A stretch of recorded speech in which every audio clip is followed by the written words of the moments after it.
Միացյալ Նահանգներում հավանություն է տրվել թրիփի զարգացման, այս մասին հայտնել են ԱՄՆ դեսպանությունից։ Միացյալ Նահանգների միջազգային զարգացման ֆինանսական կորպորացիայի տնօրենների խորհուրդը հունիսի 3-ին հավանություն է տվել մի շարք նոր ռազմավարական ներդրումների, այդ թվում թրիփի զարգացման ընկերության հիմնմանը, հայ-ամերիկյան համատեղ ձեռնարկություն, որը միտված է աջակցելու առևտրային փոխադրումներին, տնտեսական զարգացմանը եւ տարածաշրջանային փոխկապակցվածությանը։ TRIP նախագծի իրականացումը նոր տնտեսական եւ տրանսպորտային հնարավորություններ կստեղծի Հայաստանի եւ Ադրբեջանի համար։ Այս մասին հայտարարել է Մարկո Ռուբիոն, նշելով, որ երկու երկրների միջև երկարատև առճակատումն ավարտվել է նախագծի հիմնադիր հուշագրի ստորագրմամբ։ Նրա խոսքով փաստաթուղթը հիմք է դնում տարածաշրջանում նոր բարգավաճման եւ համագործակցության ուղու ձևավորմանը։ Զանգեզուրի միջանցքն անպայման կառուցվելու է, այս մասին հայտարարել է Ալիևը Բաքվի էներգետիկ ֆորումի պաշտոնական բացման արարողությունում տեղի ունեցած ելույթի ժամանակ։ Նա հիշեցրել է, որ արևելք-արևմուտք միջանցքը հաջողությամբ գործում է։ Մենք բացում ենք նոր տրանսպորտային միջանցքներ, ներդրումներ կատարելով երկաթուղային եւ ավտոմոբիլային ենթակառուցվածքներում։ Արևելք-արևմուտք միջանցքը հաջողությամբ գործում է։ Զանգեզուրի միջանցքը, որը դառնալու է արևելք-արևմուտք միջանցքի եւս մեկ ճյուղ, անպայման կառուցվելու է։ Համաձայն 2025 թվականի օգոստոսի 8-ին Սպիտակ տանը ԱՄՆ նախագահի, Հայաստանի վարչապետի եւ իմ միջև ստորագրված փաստաթղթի։ Հայաստանն ինքնիշխան եւ անկախ երկիր է, նրա ժողովուրդն ազատ է ընտրելու իր ճանապարհը։ X-ի իր էջում գրել է Եվրամիության ընդլայնման հարցերի եվրահանձնակատար Մարթա Կոսը։ Նա նշել է, որ արդյունավետ հեռախոսազրույց է ունեցել Հայաստանի արտգործնախարարի հետ, որի ընթացքում վերահաստատել է Եվրամիության համերաշխությունը Հայաստանի հետ Ռուսաստանի կողմից աճող տնտեսական ճնշման պայմաններում։ Այժմ ուսումնասիրում ենք կարճաժամկետ հեռանկարում ԵՄ-ի կողմից Հայաստանին տրամադրվող առաջարկության ավելացման ուղիները։ Նաև կարագացնենք աշխատանքը Հարավային Կովկասի հետ եւ նրա ներսում առևտրային եւ էներգետիկ կապերի ամրապնդման ուղղությամբ, պահպանելով Հայաստանի տնտեսական կապերը նրա մերձավոր հարավների հետ։ Վլադիմիր Պուտինը հայտարարել է, որ Հայաստանի Եվրամիության հետ մերձենալու կամ այլ ուղղությամբ շարժվելու որոշումը պետք է կայացվի ելնելով հայ ժողովրդի շահերից։ Այդ որոշումն ըստ Պուտինի չի կարող փչացնել հայ-ռուսական հարաբերությունները։ Հայ եւ ռուս ժողովուրդները դարեր շարունակ ունեն բարեկամության եւ առանձնահատուկ հարաբերությունների ամուր կապեր։ Ես վարչապետ Նիկոլ Փաշինյանին ասել եմ, որ այն ամենը, ինչ լավ է հայերի համար, ընդունելի եւ լավ է նաեւ Ռուսաստանի համար։ Всё, что хорошо для армян, приемлемо и хорошо для России. Պուտինի ձևակերպմամբ Հայաստանի իշխանություններն են պատասխանատու որոշումներ կայացնելու համար։ Делайте так, как вы считаете нужным. Արեք այնպես, ինչպես ճիշտ եք համարում, ելնելով հայ ժողովրդի շահերից։ Դուք այժմ իշխանության եք, ձեր վրա է դրված որոշումներ ընդունելու պատասխանատվությունը։ Как вы скажете, так и будет. Իդեպ այնտեղ նաև հանրակրվեի պահել կար, հա, որ հանրակրվի արեց։ Շատերին թվում է, որ սա խաղու պար է։ Հունիսի 7-ը կանցնի, վարչապետը կգնա այնտեղ, հարցը կլուծի։ Չէ, վարչապետը չի կարող հունիսի 7-ից հետո հարցը լուծել, պայմանագրային կետերը այդ դեպքում կսառացվեն։ Հայաստանի ուղղակի 4 հոգի քվեակեն դուրս կգցեն։ Պուտինը հայտնել է, որ այդ հարցի շուրջ բաց եւ անկեղծ քննարկում է ունեցել Հայաստանի փոխվարչապետ Մհեր Գրիգորյանի հետ։ Ես նրան ասել եմ, որ այս հարցով մեր խոսակցությունը կարող է լինել միայն անկեղծ, միայն ազնիվ եւ ամբողջովին բաց։ Այսօր մեկի հետ մյուսը գործնականում համատեղել հնարավոր չէ։ Այդ պատճառով մենք ստիպված կլինենք մեծ հաշվով գրեթե ամբողջությամբ դադարեցնել Հայաստանի հետ տնտեսական ինտեգրացիոն գործընթացներին վերաբերող աշխատանքը։ В данном случае с Арменией в сфере экономики, касающейся интеграционных процессов, свернуть. Պուտինի ձևակերպմամբ Հայաստանը պետք է մտածի, թե որ շուկաներ կգնա իր գյուղարտադրանքը ԵԱՏՄ-ի հետ տնտեսական կապերը խզելու դեպքում։ Куда это пойдет товар? Ну, скажем, тоже вино. В Испанию, во Францию, в Италию. ԵԱՏՄ-ից դուրս գալու դեպքում ուր կգնա հայկական գինին։ Իսպանիա, Իտալիա, Ֆրանսիա։ Փորձագետների նախնական գնահատականներով Եվրասիական տնտեսական միությունից Հայաստանի դուրս գալը կհանգեցնի Հայաստանի հնայի առնվազն 14%-ի կորստին։ Պուտինի խոսքով եվրոպացի գործընկերները խոստացել են Հայաստանում ներդնել 2.5 միլիարդ եվրո, սակայն այդ ներդրումների իրականացման ժամկետներն ու մեխանիզմները դեռ հստակ չեն։ Экономически наиболее 2.5 միլիարդը միևնույն է, պակաս է 4.9 միլիարդից։ Էլ չենք խոսում ռուսական կապիտալի անուղղակի ներդրումների մասին։ ԵԱՏՄ-ից դուրս գտնվելու դեպքում Հայաստանի քաղաքացիների համար կարող են փոխվել Ռուսաստանում աշխատելու եւ սոցիալական ծառայություններից օգտվելու պայմանները։ 6 ամիս հետո նրանք այլևս չեն կարող որ Հայաստանում ավտոբուս նստել, վճարել 20,000 կամ 15,000 դրամ ու գնալ Սարատով։ Ստիպված են լինելու վիզայով գնալ Ռուսաստանի դաշնություն վիզա, այսինքն մուտքի թույլ դիտողություն։ Դա ըստ Պուտինի կնշանակի, որ Ռուսաստանում աշխատելու համար պետք կլինի արտոնագիր ձեռք բերել, իսկ պարտադիր բժշկական ապահովագրության համակարգից օգտվելու համար Հայաստանի քաղաքացին պետք է Ռուսաստանում ապրի առնվազն 5 տարի։ Պետդումայի նախագահ Վիաչեսլավ Վոլոդինը Եվրամիությանն անդամակցելու Հայաստանի ձգտման պատճառով ԵԱՏՄ-ի հետ կապված խնդիրների մասին խոսելիս հայտարարել է, որ տնտեսական կորուստներ կլինեն։ Նրա խոսքով Եվրոպական միությունը Հայաստանին տնտեսական աճ է խոստանում, ինչպես ժամանակին խոստացել էր Ուկրաինային։ Սակայն ըստ Վոլոդինի ուկրաինական արտադրակին այդպես էլ թույլ չտվեցին մուտք գործել եվրոպական շուկաներ, քանի որ մրցունակ չէ այնտեղ։ Վոլոդինը նաև նշել է, որ Հայաստանը հանդես է գալիս Հայաստանի հետ ազնիվ բաց հարաբերությունների եւ փոխշահավետ համագործակցության օգտին։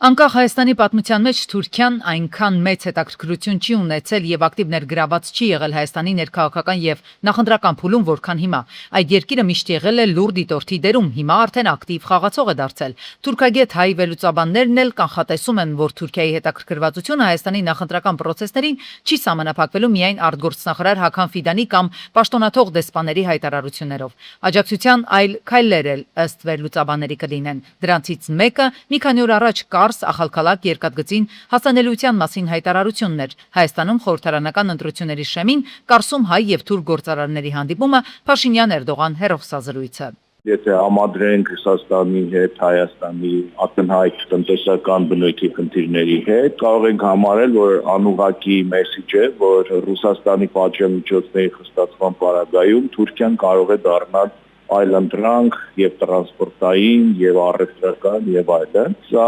դիվանագիտական լեզվով կարելի է բնութագրել որպես Թուրքիայի իշխանությունների բացահայտ աջակցություն Հայաստանի գործող իշխանություններին, ինչը նրանք չեն էլ թաքցնում։ Տնտեսությունն ու քաղաքականությունը միմյանց շահկապված են քաղաքական նպատակների համար Թուրքիան կարող է իրականացնել նաև ժամանակավոր տնտեսական ռևերանսներ եւ ահա խորհրդարանական ընտրություններից հաշված օրեր առաջ հայ գործարարների ու Հայաստանի արտաքին գերատեսչության աշխատակիցների մակարդակով հանդիպում պատմական Կարս քաղաքում թուրք պաշտոնյաները ցնծության մեջ են չէին էլ պատկերացնի որ 2026-ը իրենց համար կդառնար թուրքական դիվանագիտությունը հանուն իրենց շահերի Հայաստանի դեմ կիրառվող գործիք։ Հունվարի 1-ից պարզեցրել ենք պաշտոնական անձնագրեր ունեցող քաղաքացիների վիզայի ընթացակարգերը։ Անցած ապրիլին Կարսում անցկացրել ենք Կարս-Գյումրի երկաթուղային գծի վերականգնման համար ստեղծված համատեղ աշխատանքային խմբի նիստը եւ այցելել շինհրապարակներ։ Ստորագրել ենք մեր ընդհանուր ժառանգության մաս կազմող ԱՆԻ պատմական կամրջի վերականգնման համաձայնագրերը։ Հայաստանի եւ Թուրքիայի կարգավորման գործընթացի շրջանակներում մեր երկրները քննարկում են Գյումրի-Կարս երկաթգծի վերականգնման գործընթացը, որն անշուշտ նպաստելու է մեր երկրների առևտրատնտեսական հարաբերությունների հետագա զարգացմանը։ Ըստ հայ թուրքագետ վերլուծաբանների թուրք գործարարների ակտիվությունը Հայաստանի հանդեպ ոչ թե ինքնաբուխ է, այլ թելադրված այդ երկրի իշխանությունների կողմից։ Թուրքիան կարող է իրեն շռայլություն թույլ տալ մի քանի ամիս կամ ինչ որ մի ժամանակահատված իր գործարարների միջոցով Հայաստանի հանդեպ տնտեսական ռևերանսներ անել։ Այն ըստ քաղաքագետների կարող է նախ հասարակության մեջ փոխել Թուրքիայի ստերեոտիպը եւ գործող իշխանություններին թույլ տալ հայտարարել, թե իրենք ճկուն դիվանագիտության շնորհիվ գտել են նոր առևտրային ուղիներ, շուկաներ։ Այդ ամենը սակայն ըստ վերլուծաբանների նման է թակարդում տեղաշարժին։ Հակառակում տեղաշարժի նահատակները շատ չեն, այնպես որ թուրքական տնտեսական աջակցությունը ունի զուտ ժամանակավոր մարտավարական բնույթ, որը սպասարկում է Թուրքիայի հստակ հակահայկական քաղաքական շահերին։ Ես չեմ բացառում մի քանի ամիս տնտեսական ռևերանսներ եւ այդ մի քանի տասնյակ միլիոն կամ հարյուրավոր միլիոնավոր դոլարների, այսպես ասած, խոստումները եւ այլն Թուրքիայի համար շատ փոքր եւ լուծելի խնդիր է Հայաստանի եւ տարածաշրջանի հանդեպ իր քաղաքական շահերը սպասարկելու համար։ Դա տնտեսություն չի, սա քաղաքականություն է։ Հետևելով քաղաքական պրագմատիզմի դրույթներին ուղղակի անտրամաբանական կլիներ, որ Թուրքիան չօգտվեր այն քաղաքական շանսից, կարելի է ասել քաղաքական ոսկե ձկնիկից, որն ի հայտ է եկել իր համար այս իրավիճակում։ Ըստ քաղաքագիտական համայնքի, սակայն Հայաստանի ամբողջ պատմության ընթացքում երևույթն անսովոր է, քանի որ Թուրքիան եղել եւ մնում է Հայաստանի համար թշնամական պետության, իսկ թշնամական պետության աջակցությունը մեր երկրին պարզապես չի կարող մեծ հարցականներ չառաջացնել։ Հայաստանում Միացյալ Նահանգների դեսպանատնից պարզաբանում են սահմանապահ պաշտոնյայի կամ ներգաղթային ծառայության աշխատակցի կողմից ձեր վիզայի առգրավումը չպետք է նույնացնել կորած կամ գողացված վիզայի հետ։ Առգրավման պարագայում վիզան սովորաբար չեղարկվում է, չպետք է փորձել այն կրկին օգտագործել։ Դուք պետք է դիմեք նոր վիզայի համար եւ բացատրեք, թե ինչ է տեղի ունեցել։ Եթե վստահ չեք ձեր վիզան չեղարկվել է թե ոչ, կապվեք Միացյալ Նահանգների դեսպանատան կամ հյուպատոսության հետ, որտեղ նախատեսում եք դիմել։ Զվարթնոց օդանավակայանում մաքսային հսկողության ընթացքում հայտնաբերվել է ընդհանուր 596,400 եվրո չհայտարարագրված կանխիկ գումար։ Դորտմունդ-Երևան չվերթի ուղեբեռների ռենտգեն զննության ժամանակ կանաչ ուղի ընթացակարգն ընտրած երկու ուղևորներ տեղափոխվել են կարմիր ուղի գոտի լրացուցիչ ստուգման նպատակով։ Զննության արդյունքում Հայաստանի քաղաքացու ուղեբեռում հայտնաբերվել է 578,050 եվրո, իսկ Նիդերլանդների թագավորության քաղաքացու ուղեբեռում 378,350 եվրո կանխիկ գումար, որոնք չեն հայտարարագրվել օրենքով սահմանված կարգով։ Մայիսի 30-ին Արմավիրի մարզի Ծաղկունք բնակավայրում ազգականների միջև վիճաբանություն է եղել, պատճառը գումարային պարտքը։ Հետո կրակոց է հնչել 62-ամյա Մանվել Թորոսյանը մահացել է, բժիշկներն արձանագրել են նրա մահը։ Գյուղում ճիշտ ասած մի քանի քաղաքացիներ, ովքեր հրաժարվեցին տեսախցիկի առաջ խոսել, նշում էին եւ արդարացիորեն դատապարտում էին տեղի ունեցածը ու ասում էին, որ այն չպետք է տեղի ունենար, իսկ պատճառը եղել է ինչ-որ գումարային պարտք ու պահանջը, իսկ սպանություն կատարողը իր զոհի վրա կրակել է իր զոհի կողմից ամիսներ առաջ նվիրած որսորդական հրացանից։ Ոստիկանները տաք հետքերով հայտնաբերել ու վնասազերծել են կասկածյալին 48-ամյա Բաբկեն Մինասյանին։ Նրա մոտ է եղել նաև հանցագործության գործիք որսորդական հրացանը։ Նրան ու հրացանը Վաղաշապատի ոստիկանները ներկայացրել են Վաղաշապատի քննչական բաժին, որտեղ էլ քննիչի որոշմամբ տղամարդը ձերբակալվել է։ Դեպքի փաստով Վաղաշապատի քննչական բաժնում սպանություն հատկանիշներով նախաձեռնվել է քրեական բարույթ։ Մայիսի 29-ին մայրաքաղաքում է առեղծվածային մահվան դեպք եղել։ Հովսեփյանին փողոցի սեփական տներից մեկում կնոջ դի է հայտնաբերվել։ Նա 60-ամյա Լուսինեն է։ Դեպքի վայրեն ժամանել քրեական ոստիկանները Երևան քաղաքի վարչության պետ Հայկ Հարությունյանի գլխավորությամբ եւ ոստիկանության Արաբկիրի բաժնի օպերատիվ խումբը բաժնի պետ Ռուբեն Ներսիսյանի գլխավորությամբ։ Հարևանները խոսում էին, որ հնարավոր է կինը սպանվել է, թե ինչ հանգամանքներում դա արդեն իրավապահները կպարծեն։ Դատաբժիշկը նաև զննեց դին իմ տեղեկություններով կնոջ մարմնի տարբեր հատվածներում հայտնաբերվել է սուր կտրող ծակող առարկայից ստացած հարվածի 20-ից ավելի հետ։ Արդեն Արաբկիրի քննչական բաժնի պետ Ազատ Դանելյանի որոշմամբ ստեղծվել է քննչական խումբ։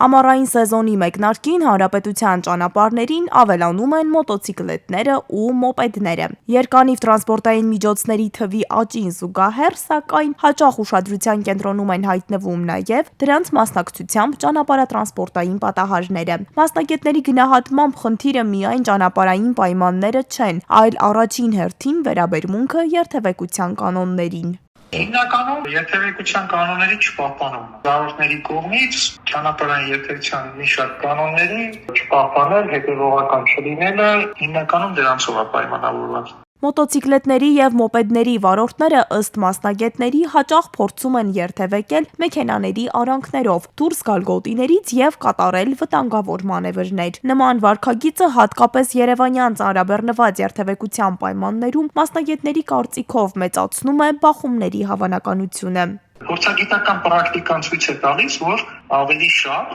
երկանի տրանսպորտային միջոցների վարորդների մեղավորությամբ է պայմանավորված։ Դա արդեն փորձագետների եզրակացությամբ։ Ավտոմեքենաների վարորդները շատ դեպքերում եւս ուշ են նկատում երկանիվ տրանսպորտային միջոցները եւ չեն պահպանում անհրաժեշտ հեռավորությունը կամ բավարար ուշադրություն չեն դարձնում հայելիներին։ Փորձագետները հիշեցնում են, որ մոպեդների համար սահմանված են երթևեկության հատուկ պահանջներ։ Դրանք պետք է երթևեկեն ճանապարհի աջ եզրին, այսինքն մայթ եզրին մոտ տարածությամբ, հիմնականում առաջին գոտով։ Սակայն գործնականում այս կանոնը հաճախ անտեսում են, արձանագրում են մասնագետները եւ հիշեցնում, որ ամեն դեպքում պատասխանատվությունը միայն մոտոցիկլավարներինը չէ։ Ես գտնում եմ, որ բարեկային ծառայության կողմից, ինչպես նաեւ տեսանկարող սարքերի կողմից